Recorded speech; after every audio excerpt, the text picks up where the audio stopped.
Hello, my name is Jill Bray-Bowen, CEO of Northwestern Medical Center and your host of the NMC Health Beat Show, dedicated to discussing important healthcare topics of interest to our community. Today, I'm joined by Amy Brewer to help us understand how to support our adults and youth in their journey to become tobacco and vape free. Yeah.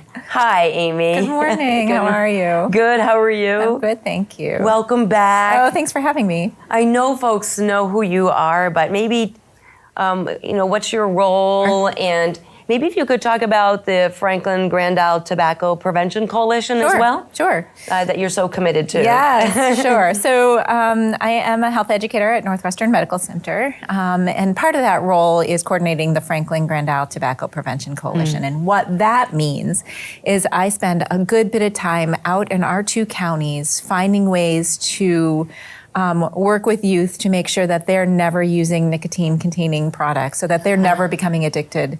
So I'm working with schools and their teachers and their parents. And I also work in the community to do whatever we can to reduce exposure to secondhand smoke. So smoke-free parks and organizations such as Northwestern Medical Center having tobacco-free campuses. And then the last thing I do is an enormous number of people want to quit tobacco use. And it's finding ways to make sure that we're motivating them and supporting them, and then providing them the connections to resources that will help them to quit when they're ready. Mm-hmm. So really creating an environment to help people succeed in quitting. Yeah, I mean, it's never ending, Never ending. And we're so grateful to have you and your persistence and your leadership and your passion. So holidays are a good time to quit. Is that what we see still? Holidays are still a number one time when people think about quitting, and they might make a quit attempt or might set a resolution to quit. And we find that, the holidays, the December holidays, when family is together and people have changed their routines, people are thinking about their family and wanting to do good things for their families. That's when we find people are thinking about it and wanting to find a way to do it. Or with New Year's coming up, they're setting those resolutions. They're thinking about healthier New Year's. They're thinking about their healthiest selves. And tobacco doesn't fit in that. And they know that. So they're looking at all different ways to maybe become tobacco-free in the new year. So we find people really are thinking about it and making quit attempts this time of year.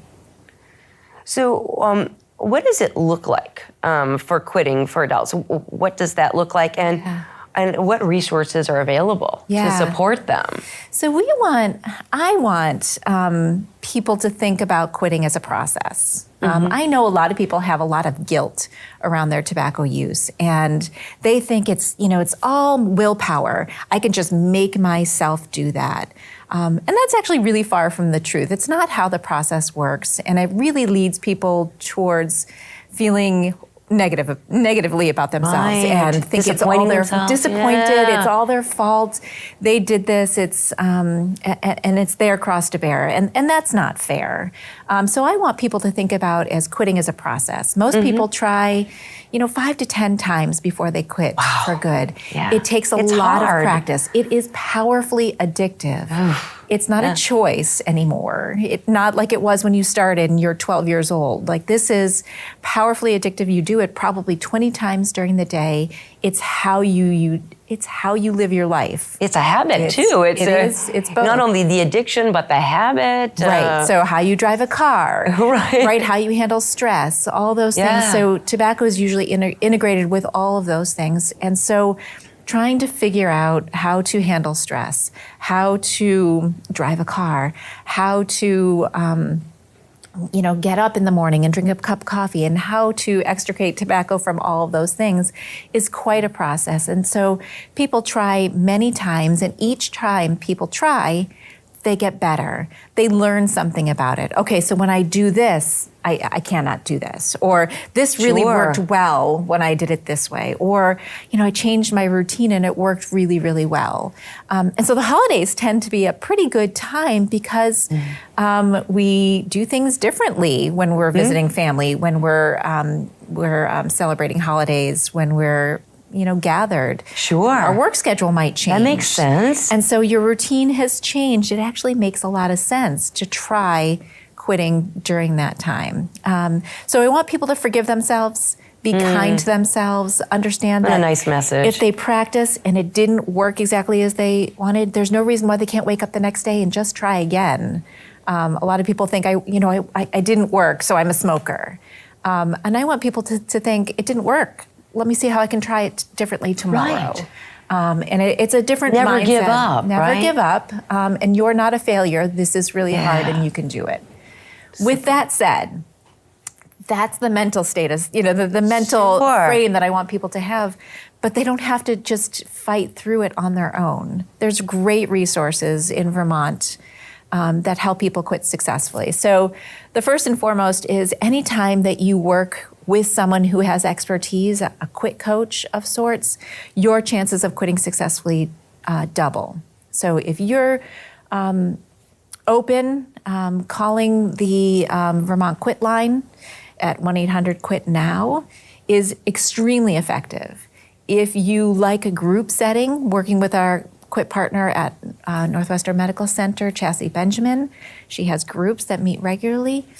That's really effective. That will also double your chances. Even going online to 802quits.org, that's really effective. So if you're the kind of person who wants to talk to somebody and learn those tips and techniques, call someone over the phone. If you like that group setting, work with Chastity. If you're an online person, that resource is there for you as well. On top of that, through each of those services, you can access free nicotine replacement therapy. And those are commonly the patches, gum, and lozenges. Yes. And what those do is they provide your body a steady amount of nicotine so that you can focus on driving your car. How do you deal with stress, right? And those powerful cravings aren't happening. And you're dealing with those cravings with medicine, working with someone to kind of work through those challenges, and it all doubles or triples your success rate. So those are all free resources. I was going to ask, is there a cost? No. So that's a barrier, potentially. It is, right? Yeah. So working with someone either online, over the phone, or in person, those are all free services. Okay, great. You could access them free, I know. And then through those services, they'll provide you with patches, gum, and lozenges for free as well. One course of treatment through every calendar year. You can keep trying. On top of that, there's other medications that are not free. Okay. Those are offered through our prescription benefits. So whatever an individual's access to prescriptions, that's the cost that they pay. But the two medicines that are available and effective are called Zyban, which is also called Wellbutrin. It has two names for its two purposes. And then Chantix. Okay. And that's through your primary care? Primary care. Okay. Yeah, absolutely. I mean, they're all effective. And you still have to work through all those challenging times during the course of your day. So it's tricky and it's complicated, but it's not impossible. Thank you for that. That was great information. I'm hoping everybody captured that for sure. I've heard that folks may turn to e-cigarettes or vape products. Do those actually help you quit from a regular cigarette to that? Yeah. Or is it? So that's a tricky question. And here's the best answer I can give as of today, because the research isn't clear. So what we do know is that 70% of adults don't want to be tobacco users anymore. So they're going to keep trying. And we know that 50 or 60% of people try every year to try to quit, right? Wow. So lots of people, and they're looking for the magic bullet. They're looking for the most effective thing that's going to help them and the thing that's going to make it easier. And e-cigarettes or vape products came on the line, and they don't taste bad, and there is not a lot of information. So adults are thinking, let me try this. Maybe this will help. There aren't major conclusive studies yet. And so what we're finding is the results are mixed. The studies don't prove that they are safe and effective yet. I think a lot of people hope that they will. But for the meantime, our safe and effective treatments are still the patches, gum, and lozenges, the Zyban and Chantix, and then the coaching. So we don't recommend people use e-cigarettes to quit at the moment until we have much more research available. Okay, thank you for that. Yeah. So let's switch to children and vaping. And, how is that affecting, I'm assuming our children in Franklin Grand Isle are not unlike others, and so we're part of the growing statistic here. So, what's happening around this as far as education and, if kids do ultimately want to quit, but you said that, it's they're flavorful, I understand, and interesting for young adults. So talk a little bit about this e-cigarettes and vaping problem that we have. So here these products came on the market, approximately 15 years ago. And they were, in many cases, marketed or at least hinted that they were a safe, healthy alternative to cigarettes. That hasn't been proven, so we still don't have that information, whether they're safe or effective. But they come in a variety of really interesting, really enticing flavors. And so here you have young people who really got the message about cigarettes. Young people universally know cigarettes kill. They're disgusting. You have to work hard to like them. They burn. They're horrible, right? Kids do not have the interest in cigarettes that they did in my generation or in generations previous. They're done with cigarettes for the most part. That was so going in the right direction, wasn't it? Yes, it was. And so here this really interesting product came on, which is not painful to use. It doesn't taste bad. There's no burning. You can hide it very easily. And youth got really excited about it, and youth are using them in great numbers. And we'll have more data on that come spring. And so what's happening is these products have a fair amount of nicotine in them. And students are finding them interesting, tasty, and easy to use. And we have found that youth are using them. Okay, so then what do we do? Because then, as youth are youth, they find, I'm addicted. I didn't know I could get addicted this fast. I'm addicted, right? And they're looking around wondering, oops, I'm 18 years old, I'm 17 years old, I didn't mean to become addicted, but I'm finding I can't go through the course of my school day or, the rest of my day without using this product. I'm recognizing that I'm addicted. So what we've done is worked really hard with our supervisory unions and our schools to make sure that there's cessation services available. So here's what's available for youth. Number one, youth can talk to their pediatricians. We've made sure that pediatricians know what the cessation services are. So those offices and those providers can be working with youth, which is a great place to start. Absolutely. Youth can talk to their parents. In a lot of cases, parents will then hunt down resources, talk to pediatricians. So youth should be talking about this. In a school, for the middle and high schools, most schools have someone who is trained in a group cessation services for kids. Okay, good. It's called Not on Tobacco, Not. And at least the high schools and a variety of the middle schools have those resources, have the ability to have that group cessation services right there at school. School nurses have received some training in cessation. And so there's that one-on-one ability to have that conversation with the personnel right in the school. If that's not interesting to the student, it doesn't appeal, they're embarrassed, they don't want to talk about it, there are some youth-specific cessation services that are available. And I'm going to flip my page over because I want to read it and make sure that I don't get it wrong. That would be great for our viewers to hear. Right. So youth are text-oriented. They text more than they talk on the phone. They text more than they have one-on-one conversations. So there's a relatively about a year-old service called This Is Quitting.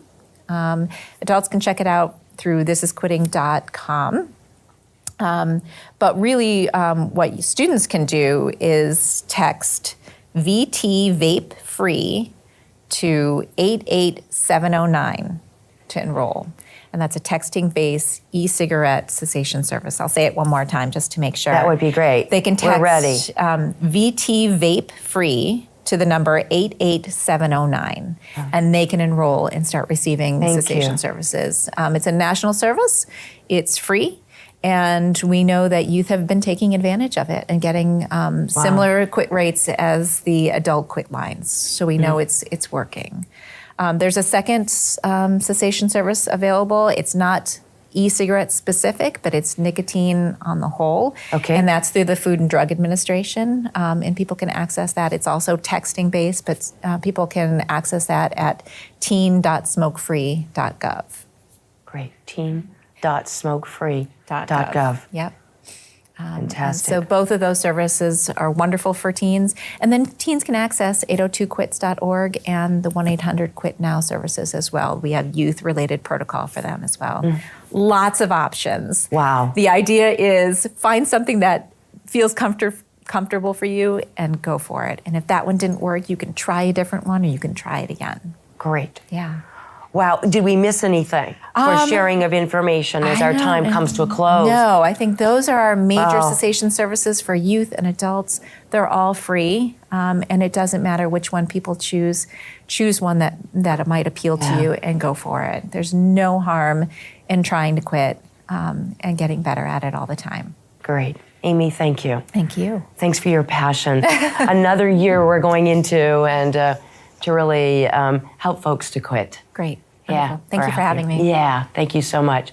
I'm Jill Berry-Bowen, your host of the Health Beat Show. Thank you for joining us today to talk about tobacco in their many forms, nicotine, and its addictive qualities. And we're here, thank you, Amy, we're here to help you quit. And remember, you're not a failure. You know, you get to keep trying, and you will find the right path for you, for that healthy you. So thank you for joining us today.